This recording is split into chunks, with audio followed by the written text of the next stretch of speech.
Comment se passe ta journée? Eh bien, même si celle-ci te donne l'impression d'avoir mal commencé, dis-toi que ce n'est pas grave.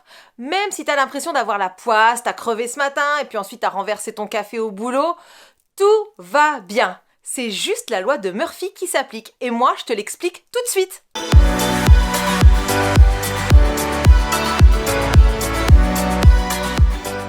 Salut à tous! Tu connais ou tu as certainement connu une de ces fameuses journées qu'on appelle journée de merde.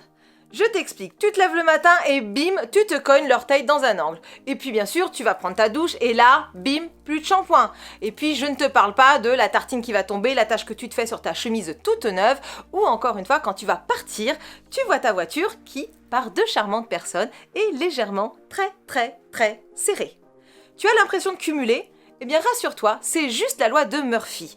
La loi du nom de son auteur, Edward Murphy. Edward Murphy, de son nom complet, Edward Aloysius Murphy Jr., était un ingénieur en aérospatial américain qui, lors d'un test en aéronautique, après avoir analysé des données étranges sur les capteurs utilisés pour ces tests, et s'être rendu compte que tous les capteurs avaient été montés à l'envers, aurait énoncé « Tout ce qui peut mal tourner va mal tourner ».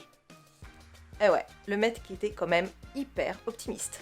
Il y a également une variante de cette loi. S'il existe au moins deux manières de faire quelque chose et que l'une de ces manières peut mener à une catastrophe, alors il y aura forcément quelqu'un qui, quelque part, choisira cette voie. Attention de ne pas confondre avec la loi des emmerdements maximum. Et ouais, cette loi, elle nous explique que quand quelque chose de mal nous arrive, il y a forcément quelque chose de pire qui peut arriver derrière. Mais revenons sur cette loi de Murphy, qui est une des 12 lois de la gestion du temps. Et dans ce cadre, comment mettre en pratique ?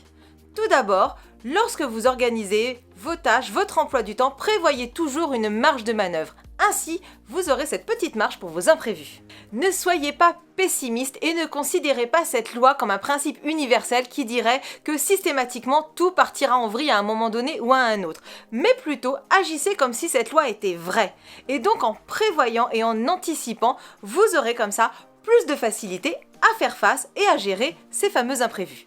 Ensuite, lorsque vous essayez quelque chose de nouveau ou vous faites face à une tâche un peu complexe à accomplir, prévoyez là aussi une marge de manœuvre. Enfin, entre vos rendez-vous et vos réunions, prévoyez un battement de 15 minutes au minimum.